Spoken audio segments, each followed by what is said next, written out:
किरण, मी खूप जबाबदारीनं सांगतोय की बहुतेक फोटोंमध्ये नामकरण एकनाथ आवारे हा अशोक खरात याचा फ्रंटमॅन म्हणून काम करताना दिसतोय. फ्रंटमॅन म्हणजे काय? नावाला फक्त भोंदू अशोक खरात, त्याचे कारनामे, पण त्याचं प्रस्थ समाजात वाढवणे, खास करून पॉलिटिकल क्लासमध्ये वाढवणे, मुंबईत मंत्रालयापर्यंत आणणे, हे काम नामकरण एकनाथ आवारे यांनी केल्याचं दिसतंय. सुकृत दर्शनी, प्रायमा फेसी, पाहता क्षणी फोटोज मध्ये खरातच्या बाजूला हीच व्यक्ती सगळीकडे दिसते आहे.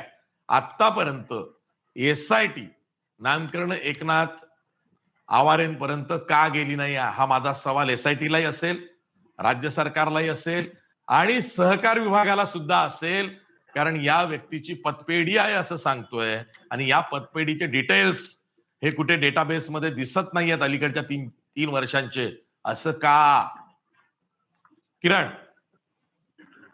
नक्कीच सर, हा जो नामकरण एकनाथ आवारे नावाचा जो व्यक्ती आहे तो या भोंदू बाबाच्या म्हणजे अशोक खरात याचा अत्यंत निकटवर्ती असल्याचं सांगितलं जातं.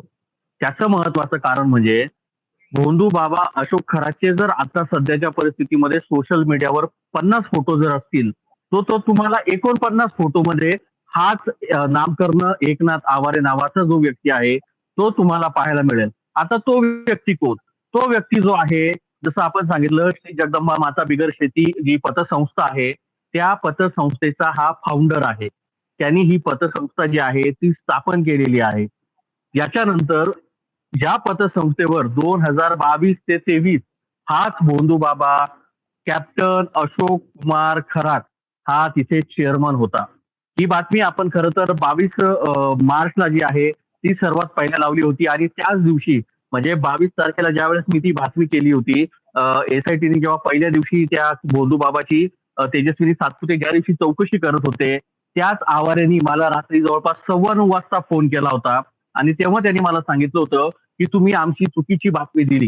म्हटलं मी तो किस्सा खरं तर आपल्या प्रेक्षकांना माहिती पडायला पाहिजे म्हणून सांगतोय. म्हटलं मी ती बातमी काय चुकीची दिली? खरं तर माझ्या बातमीमध्ये मी उल्लेख केलेला होता की जर तुम्ही 50 लाखाची प्रॉपर्टी या पतसंस्थेकडे तुम्ही गहाण ठेवली तर तुम्हाला त्याच्यावर 80% कर्ज देतात. मी त्यांना हेच विचारलं का तुम्ही जर 50 लाखाची प्रॉपर्टी गहाण ठेवली तर तुम्ही किती कर्ज देतात? म्हणे आम्ही 80% कर्ज देतो. म्हटलं मग ते 80% 50 लाखाला किती होतात? मग त्यांनी मला सांगितलं 40 लाख. म्हटलं मग मी बातमी चुकीची काय दिली? नाही, तुम्ही असं सांगितलं का त्या ईशानेश्वर मंदिराचा आर्थिक व्यवहार त्या बँकेतनं किंवा त्या पतसंस्थेतनं होतो. मी त्यांना प्रतिप्रश्न केला की म्हटलं 2022 आणि 23 मध्ये हा भोंदू बाबा अशोक खरात तुमच्या पतसंस्थेवर चेअरमन होता का नाही? त्यांनी त्यावेळेस माझ्याशी 2 मिनिटं त्यांनी बोलताना पॉज घेतला. म्हणे होता, पण त्यांचा या व्यवहाराशी काय संबंध?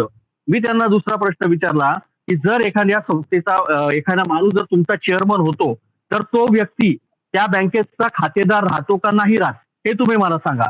त्यावेळेस पण त्यांनी 2 मिनिटाचा पॉज घेतला आणि सांगितलं, म्हणे असं काही नाही, पण त्यांनी आमच्या बँकेतनं कुणालाही कर्ज द्या ही शिफारस केली नाही आणि त्यांनी कोणालाच कर्ज वाटलं नाही. आता खरं तर हे सर्व महाराष्ट्राला माहिती आहे का तुम्ही एखाद्या पतसंस्थेतनं किंवा जिल्हा बँकेतनं जर तुम्हाला कुठून तरी कर्ज काढायचं असेल, ज्या कोणी स्थापन केलेला असतात, तिथे तुम्हाला चेअरमनची सही ही अनिवार्य असते. तो चेअरमन त्या बँकेचा शेअर होल्डर असतो. त्या चेअरमनचं त्या बँकेत खातं असतं. जर हा भोंदू बाबा 2022 आणि 23 मध्ये जर तिथे चेअरमन असेल तर मग ह्याच्या नावाने किती कर्ज वाटलं गेलं किंवा किती पैशाचा गौडबंगाल, किती अफरातफर झाली, याचा देखील खुलासा करणं गरजेचं होतं. त्यावेळेस त्या आवारेने मला सांगितलं का नाही, तुम्हाला आमचा खुलासा छापावा लागेल, मी तुम्हाला आमचा खुलासा पाठवतो, आमची बैठक होणार आहे. तेव्हा मी त्यांना सांगितलं, म्हटलं तुम्ही मला जे पाठवणार मी ते लावण्यासाठी बंधनकारक नाही, तुम्हाला मला इंटरव्ह्यू द्यावा लागेल. म्हणे मी त्या संस्थेचा फाउंडर होतो आता नाहीये.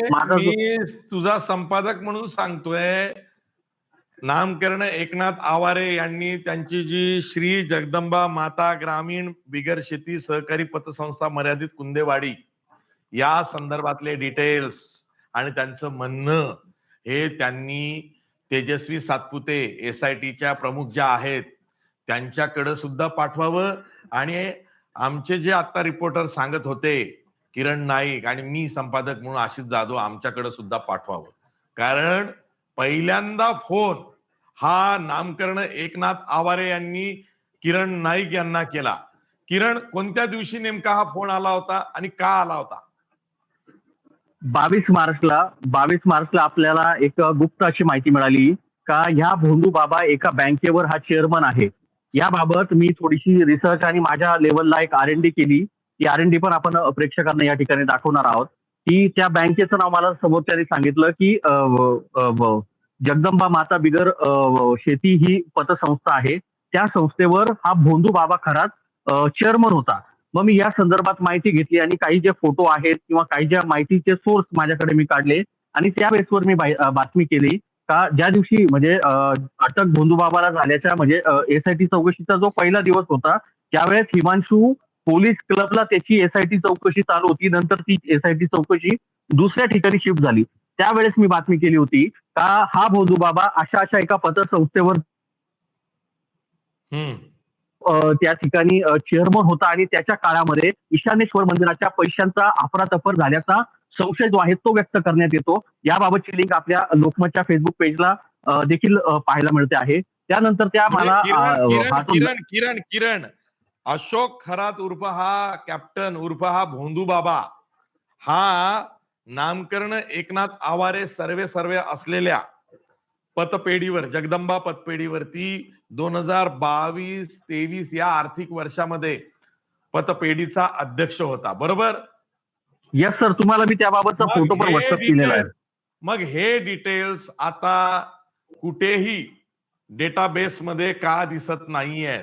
का नामकरण एकनाथ आवारे यांच्या जगदंबा माता पतपेढीवर जर का भोंदू अशोक खरात अध्यक्ष होता 2022-23 मध्ये, तर तो डेटाबेस का सापडत नाही? का भोंदू खरातचा संबंध जगदंबा पतपेढीशी हा नाकारला जातोय? तो अध्यक्ष असतो म्हणजे काय होतो? मग अध्यक्ष कशासाठी केला? आणि नेमकं जगदंबा पतपेढीचे व्यवहार काय आहेत? ताळेबंद काय आहे? मी जसं आधी म्हणालो की फॉरगेट 2025-26, आज शेवटचा दिवस आहे फायनान्शियल इयर ऑफ 2025-26 चा.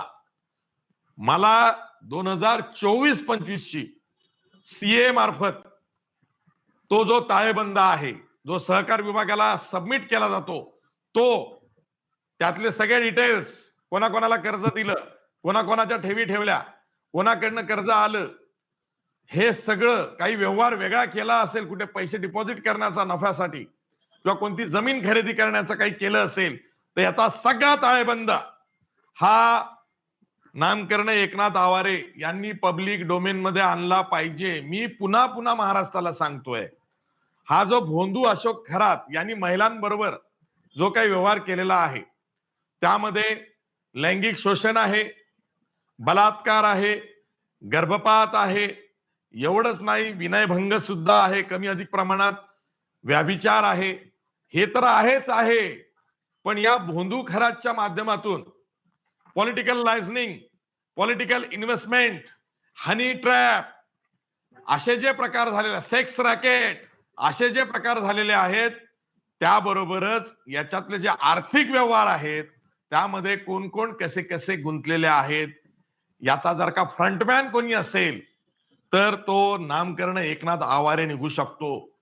आणि that's why I am appealing Tejaswi Satpute, ज्या SITच्या प्रमुख आहेत, की गेट दिस गाय नामकरण एकनाथ आवारे यांच्याकडं या भोंदू खरातच्या आर्थिक व्यवहाराचा, पॉलिटिकल कनेक्शनचा, पॉलिटिकल आणि इन्व्हेस्टमेंटचा हा सगळा लेखाजोखा या व्यक्तीकडं आणि याची ही जी श्री जगदंबा माता ग्रामीण बिगर शेती सहकारी पतसंस्था मर्यादित कुंदेवाडी जे आहे ते आहे. तेव्हा हे प्रकरण इतकं सहज सोपं नाही की काही महिलांचं शोषण या भोंदू खरातनी केलंय. नाही, इट्स अ कम्प्लीट कार्टेल की ज्यामध्ये पॉलिटिकल लीडर्स आहेत, त्यामध्ये अनेक असे बडे अधिकारी आहेत शासनाच्या सेवेत असलेले किंवा निवृत्त झालेले, आणि त्यांच्या माध्यमातून काही वेगवेगळ्या क्षेत्रातले मान्य व्यक्ती सुद्धा असू शकतात. It's a cartel. किरण, मी काय चुकीचं बोलतोय? नाही सर, यामध्ये जसं हा नामकरण एकनाथ आवारे ज्या पद्धतीने आपल्याला या सगळ्यांचा केंद्रबिंदू ठरतो आहे, त्याचप्रमाणे जो दुसरा केंद्रबिंदू आहे या भोंदू बाबाला मदत करणारा, तो आहे ललित पोफळे. हा ललित पोफळे तोच आहे जो शिवनिका संस्थांवर या ठिकाणी CA म्हणून या शिवनिका संस्थांचं कारभार बघतो आणि कदाचित कदाचित आपण त्याबाबत श्युरिटी नाहीये, पण कदाचित हाच सीए या जगदंबा माता बिगर शेती ह्या पतपेढीचा सुद्धा सीए असू शकतो. तोच सीए हा नामकर्ण आवारेचा पण असू शकतो. तोच सीए हा या भोंदू बाबाचा देखील असू शकतो. जर उद्याच्या दिवशी जर आपण असं इमॅजिन केलं का, जर हे आर्थिक गौड जे आहे, जे ज्या ठिकाणी शिस्त किंवा जे आर्थिक देवाण गौड बंगाल जे ज्याला आपण म्हणूयात, ते एकनाथ नामकर्ण एकनाथ आवारे, भोंदू बाबा आणि ललित भोपळे ज्यांच्याच तिघांभोवती खरं तर हे फिरताना दिसतं सर. कारण की कसं आहे, हा जो सीए आहे हा ईशानेश्वर मंदिराची जी शिवनिका संस्थान आहे त्याचा हिशोब ठेवायचा. म्हणजे हा तो त्या भोंदू बाबाचा हिशोब ठेवायचा की ह्या भोंदू बाबांनी हे पैसे कुठे अडकवले पाहिजे, कुठे फिरवले पाहिजे. तसेच हे पैसे या जगदंबा माता पतसंस्थेतले पैसे हाच सीए जो आहे तो फिरवत असल्याची देखील चर्चा आहे. आणि आता तो सीए जो आहे तो माफीचा साक्षीदार होऊ पाहतोय. खरं तर जर तो माफीचा साक्षीदार होत असेल तर यामध्ये फक्त एकट्या या भोंदू बाबा खरातनेच गुन्हा केला का, तर तसं होऊ शकत नाही. यामध्ये जो त्याचा ऑफिस बॉय आहे, जो नीरज जाधव, त्याला भोंदू बाबाच्या याच्यामध्ये तो माफीचा साक्षीदार होऊ पाहतोय असं देखील सांगितलं जातं. म्हणजे हा सगळा गुन्हा काय फक्त एकनाथ अशोक खरात याच भोंदू बाबाने केला का, असं होऊ शकत नाही. यामध्ये माझी जी माहिती आहे ती मी सांगतोय. शिवनिका संस्थांच्या माध्यमातून असे काही व्यवहार झालेले आहेत. त्यातला एक व्यवहार पुढे आलेला आहे, त्याची सुद्धा चौकशी एसआयटी करू शकतं, वेळ प्रसंगी ईडी सुद्धा करू शकतं. आणि राज्य पोलिसांची जी इकॉनॉमिक ऑफेन्स विंग आहे ईओडब्ल्यू, ते पण करू शकतं आणि अँटी करप्शन ब्युरो सुद्धा करू शकतं. ती काय आहे, ती भानगड अशी आहे की एका प्रसिद्ध लायझनरनं, जो नागपूर बेस्ड लायझनर आहे, त्यांनी एक जमीन विकत घेतली. ती वादातली जमीन होती, 5 एकर जमीन. ती 16 लाखाला घेतली सांगितली. खरेदी खत 24 लाखाचं केलं आणि 2 तासात ती जमीन दान केली ईशान्येश्वर शिवनिका संस्थानला. आणि ती जागा मंदिराच्या समोरचीच आहे. 16 वरनं थेट 32 पर्यंत हे 2 तासात गेलेलं आहे प्रकरण. याचा अर्थ जमीन वादातली दान दाखवली शिवनिका संस्थानला. ते करत असताना 16 लाखाची जमीन 32 लाखाला दान दाखवली. काय गौडबंगाल आहे. आणि म्हणून मग आवारे असेल, पोफळे असेल, चाकणकर असतील, भोंदू खरात असतील, हे एक मोठं कार्टेल आहे. आणि त्यांच्या माध्यमातून मग ठिकठिकाणी इन्व्हेस्टमेंट्स आहेत, ठिकठिकाणी टेंडर्स घेतले आहेत, कॉन्ट्रॅक्ट घेतलेले आहेत, त्यामध्ये पॉलिटिकल कनेक्शन्स वापरले गेलेले आहेत. हे खूप मोठी फाईल मुख्यमंत्री गृहमंत्री देवेंद्र फडणवीसांच्या हाती लागलेली आहे. याचा जर का नीट निपक्षपाती तपास जर का झाले तर आता जे वर तोंड करून मिरवतायत समाजामध्ये की आम्ही मोठमोठे नेते आहोत, आम्ही मोठमोठी व्यक्ती आहोत समाजातली, त्यांना तोंड लपवण्याची वेळ येईल. इतकी मोठी फाईल ही मुख्यमंत्र्यांच्या हातात सापडलेली आहे.